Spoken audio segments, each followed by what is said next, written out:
I know with everything that's going on in the news, it's like every other day we see an unarmed individual who had committed no crime finding themselves on the wrong end of a bullet by the police officers.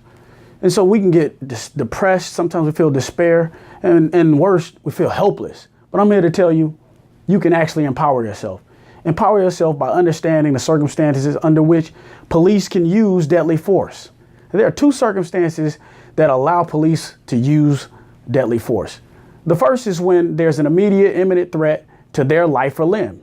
The second is when there is an immediate imminent threat to life and limb of public. That seems simple enough, and it seems like a very high bar. You know, if you got to pose a threat of life and limb to police or general public, you know, how many people actually meet that? Only just really bad guys, right? No, that's not the case.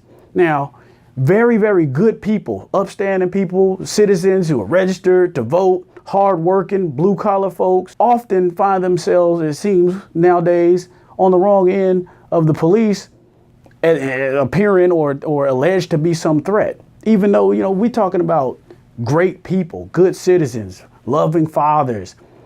And there's a reason for that. Individuals are out here going about their business, and you wouldn't be normally thinking about, hey, you know, I could pose a threat to law enforcement, so I should be careful. But I'm here to tell you, we got to change the way we go about that. We actually need to think about it. If the number of shootings wasn't so high and it wasn't so repetitive, maybe so, but this is a serious issue. So even the best of us have to start thinking about ways that we can manage how we appear to police.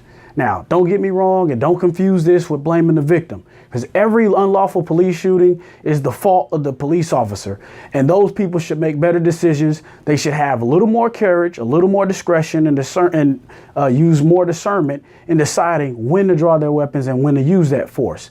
But we're talking about prevention and preserving our own lives. If there's a police shooting, the law enforcement officer is going to do their best to try to say, hey, this person did X, Y, and Z, which was an aggressive move.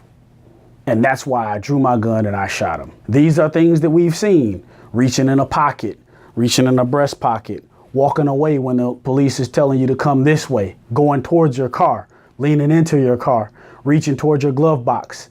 Any sudden moves, herky jerky, all of these things are things that normal people do, upstanding citizens do, regular people do. I mean, you have individuals sometimes reaching for identification that law enforcement officers have requested and are being shot. I want you to really start thinking about the things that you are doing in the moment of a police encounter, and think about it with an eye towards what type of story is going to be told if this goes wrong and then there's a police shooting. What is the police going to try to say to justify wrongfully shooting me? I need to think about that right now, because when this is over, I don't want to give them an out.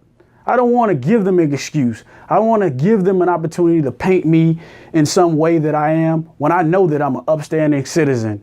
I'm a hardworking person. I live on the right side of the law. Think about that. I'm not going to jerk. I'm going to ask the officer, look, if you want my identification, it is in my right pocket. Can I reach in my right pocket? Wait for a response. If you're authorized to reach in your pocket, that's when you reach in your pocket. If you're told to stop, don't move. Do your best to make sure that when the story's told, they don't get away with it by pointing to something that's very legal, a normal human movement, but don't give it to them. Do what you can. The incidences of police shootings is really chess. It's not checkers. You got to think about the next move. You got to think about what the other person's going to do when the story's all said and done. If you do that, you can reduce the chances of you and your loved ones being on the wrong side of a bullet. For more information on how to empower yourself and your family, purchase your copy of When the Cops Come Knocking, an illustrated guide to criminal law today.